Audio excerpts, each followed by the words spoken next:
안녕하세요. 태훈입니다. 오늘부터 각 일간별로 갑진년 하반기의 재물운을 한번 살펴보시겠는데요. 우선 오늘은 일간마다의 개략적인 내용을 전체적으로 알아보시고 다음 시간부터는 각각의 일간별로 좀 더 구체적인 재물운을 알아보시도록 하겠습니다. 첫 번째로 개수일간인데요. 개수일간은 12월에 정제가 천간으로 투간되는 점을 우선 살펴보셔야 되는데요. 대운과의 구성을 감안해 보면 상관생재가 되고 또한 재생관으로 이어지는 형태라 재물이 생기고 또 관리도 하시게 되는 구조인데요. 그리고 연이어서 2025년 1월에는 정화 편재운이 따라오니 개수일간의 분들은 올 연말과 내년 초에 재물운이 있다 라고 보시면 되겠습니다. 그래서 직장명인 분들은 연말에 성과급이나 인센티브 또는 연봉 인상도 기대하실 수 있겠고요. 자영업을 하시는 분들이라면 연말 연초에 손님이 늘어나는 특수가 있을 수 있겠는데요. 그래서 고객을 위한 어떤 이벤트나 판촉 행사를 준비하신다면 상관생재의 결과를 기대하실 수 있겠습니다. 특히 갑목의 상관이니 상징성이 있다는 부분을 고려하셔야겠고 병화의 정제이니 드러내고 펼쳐내는 기운임을 감안하셔서 준비를 하시면 좋은 결과를 기대하실 만한 운때다 라고 보시면 되겠습니다. 그리고 지지로 오는 비견겁제들은 비겁들을 상관생재에 활용하든지 또는 비겁들과의 경쟁에서는 이길 수 있는 운의 흐름인데요. 자세한 이유에 대해서는 각 일간별 재물운 시간에 추가해서 설명드리도록 하겠습니다.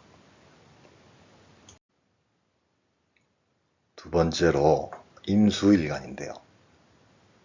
임수일간 역시 12월에 편재가 천간으로 투간되는 점을 살펴보셔야겠는데요. 대운과의 구성을 감안해보면 식신생재가 되고 또한 재생살로 이어지는 형태라 재물은 생기겠는데 그와 함께 재생살의 지출도 발생하게 되는 구조인데요. 그래서 직장명인 분들은 능력이나 성과를 인정받게 되고 또 그에 따른 생재는 되는데 또한 재생살이 지출, 예를 들면 연말 행사나 모임이 많아져서 바빠지게 되고 그러다 보니 아무래도 지출이 늘어날 수밖에 없겠죠. 그리고 병화의 편재라 특히 남명의 분들은 병화로 드러내고 펼치는 형태로 재생사를 하시게 될 텐데요. 아무래도 술자리는 좀 줄이셔야 운에서 들어오는 탈재를 막으실 수 있을 거로 보이는 운때입니다.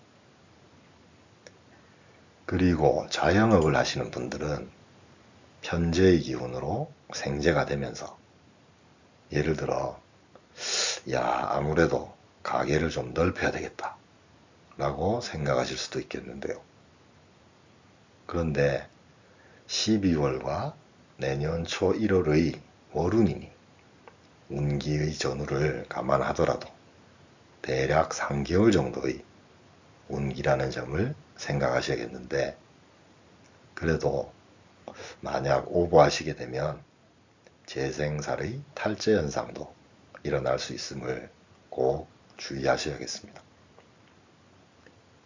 그리고 임수일간의 분들도 지지로 오는 비견급제들은 비겁들을 식신생제에 활용하든지 또는 비겁들과의 경쟁에서 이길 수 있는 운의 흐름이라고 보시면 되겠습니다.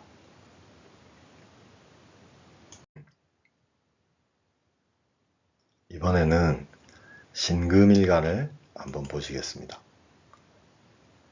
신금일간의 분들은 10월, 11월에 천간으로 정제와 편제가 투관되는 점을 보셔야 되는데요. 십성들의 조합을 보면 제극인의 상관생제가 되고 게다가 상관폐인까지 갖게 되는 구조인데요. 재물에 대한 생각과 행동이 잘 조화되어 생제가 아주 유리한 구조라고 보시면 되겠습니다. 그리고 10월에는 갑진년 세운 지지의 정인과 10월 월운 지지의 정인이 진술충이 되는데요.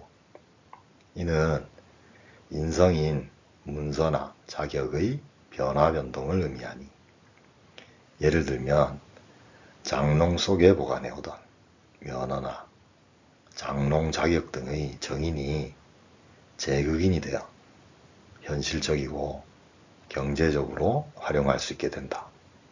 또는 활용하셔야 하는 운기라고 보셔야 되겠습니다. 그런데 한 가지 11월에는 세운의 진토와 월운의 해수간에 진의 원진이 걸리는데요. 게다가 천간까지 습목인 을목이라 진토, 해수, 을목의 아주 습한 구성이 만들어져서 어쩌면 재물과 연관해서도 뭔가 깔끔하지 못하게 되는 찝찝한 상황이 발생할 수도 있겠는데요. 자세한 내용에 대해서는 각 일간별 재물운 시간에 추가로 설명드리도록 하겠고요. 그런데 다행인 점은 12월에 천간으로 들어오는 병화에 의해 과습의 문제는 깔끔히 해결되면서 재생관으로 안정되는 점은 참조하시면 좋겠습니다. 그리고 경금일간도 한번 살펴보시겠습니다. 경금일간의 분들도 10월, 11월에 천간으로 편제와 정제가 투관되는 점을 보셔야 되는데요. 십성들의 조합을 보면 제극인의 식신생제가 되고 게다가 식신폐인까지 갖게 되는 구조인데요. 이 역시 재물에 대한 생각과 행동이 잘 조화되어 생제가 아주 유리한 구조라고 보시면 되겠습니다. 그리고 10월에는 갑진년 세운 지지의 편인과 10월 월운 지지의 편인이 진술충이 되는데요. 이는 편인적인 코드인 전문성이나 새로운 아이디어 등에 대한 변화 변동을 의미하니 예를 들면 내가 편인으로 사주명리 공부를 하고 있었는데 진술충이 되면서 전화 상담을 하게 되면 상담료도 받을 수 있지 않을까 하면서 어떻게 하면 좋을지에 대해 구체적인 방법을 모색하게 되는 거죠. 그런데 11월이 되면 세운의 진토와 월운의 해수간에 진의 원진이 걸리면서 게다가 천간까지 습목인 을목이니 진토, 해수, 을목의 아주 습한 구성이 만들어져서 뭔가 깔끔하게 이렇게 하면 되겠다 라는 결론이 나오지 않게 될 가능성이 높겠습니다. 그러다가 12월에 천간으로 들어오는 병화에 의해 과습의 문제는 깔끔하게 해결되면서 동시에 재생살이 되어 전화 상담을 준비하는 데 대한 지출이 발생하게 되겠죠. 재물운이 이해가 잘 되시도록 예를 들어 설명을 드렸지만 재생살운이 오면 오히려 나에게 도움이 되는 방향으로 재생살의 지출을 해버리시는 게 개운의 한 가지 방법인 점은 참조하시면 좋겠습니다.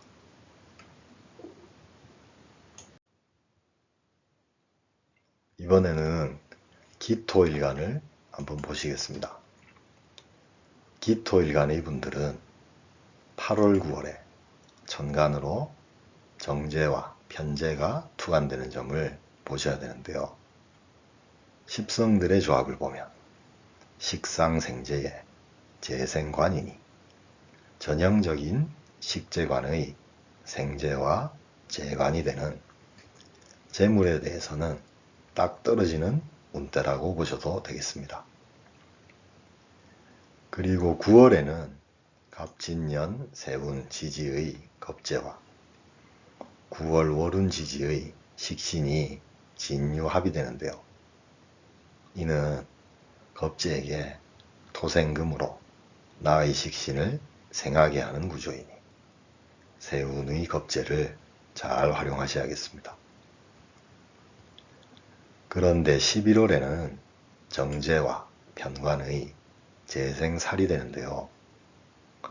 아무래도 을목의 편관이니 새로운 뭔가에 대한 소비나 지출, 그리고 건강 문제도 좀 유의하셔야겠고요. 그러다가 12월에 천간으로 병화 정인이 들어오게 되면 제극인의 구조이니 경제성을 감안한 공부나 문서, 자격 등의 업그레이드를 시작하게 되는 운기라고 보시면 되겠습니다. 그래서 기토분들에게 갑진년 하반기는 전반적으로 재물운이 좋은 운대인데요. 11월의 겁재정제간의 진의 원진과 재생살에 대해 관리만 잘하신다면 갑진년 하반기의 전체적인 운의 흐름은 상당히 좋고 특히 8월, 9월이 가장 기대할 만한 운기라고 보시면 되겠습니다. 이번에는 무토일간을 보시겠습니다. 무토일간의 분들도 8월, 9월에 천간으로 편제와 정제가 투간되는 점을 보셔야 되는데요. 십성들의 조합을 보게 되면 식상생제의 재생살이니 생제는 원활하겠는데 재생살의 지출은 관리하셔야겠고요. 특히 간목의 편관에 의한 재생살이니 나의 가오나 자존심을 지키려고 하다 발생하게 되는 지출에 대해서 특히 유의하셔야겠습니다. 그리고 9월에는 갑진년 세운 지지의 비견과 9월 월운 지지의 상관이 진유합이 되는데요. 이는 비견에게 토생금으로 나의 상관을 생하게 하는 구조이니 세운의 진토비견을 잘 활용하셔야겠습니다. 그리고 11월에는 편제와 정관의 재생관이 되는데요. 그동안 재생살로 지출이 많았다면 11월부터는 관리가 되는 운기로 바뀐다고 보시면 되겠습니다. 그러다가 12월에 천간으로 병화 편인이 들어오게 되면 제극인의 구조이니 편인의 독창성을 감안한 공부나 문서, 자격 등의 업그레이드를 시작하게 되는 운기라고 보시면 되겠습니다. 그래서 무토분들에게 갑진년 하반기는 생재와 함께 지출도 수반되는 운기인데요. 10월까지는 무리하시지 말고 어느 정도 절제하시게 되면 11월부터는 관리가 되는 운기이고 또 12월이 되면 새로운 시작을 준비하시게 되니 갑진년 하반기의 운의 흐름을 참조하시면 좋겠습니다. 오늘은 10개 일간 중에서 6개 일간을 살펴보셨는데요. 다음 시간에는 화일간과 목일간의 전체 흐름을 알아보시고 바로 이어서 계수와 임수일간부터 갑진년 하반기의 구체적인 재물운에 대해 이해해 보시도록 하겠습니다. 오늘도 영상을 시청해 주셔서 감사합니다. 구독과 좋아요는 계속되는 영상 제작에 큰 힘이 됩니다. 꼭 부탁드립니다. 감사합니다.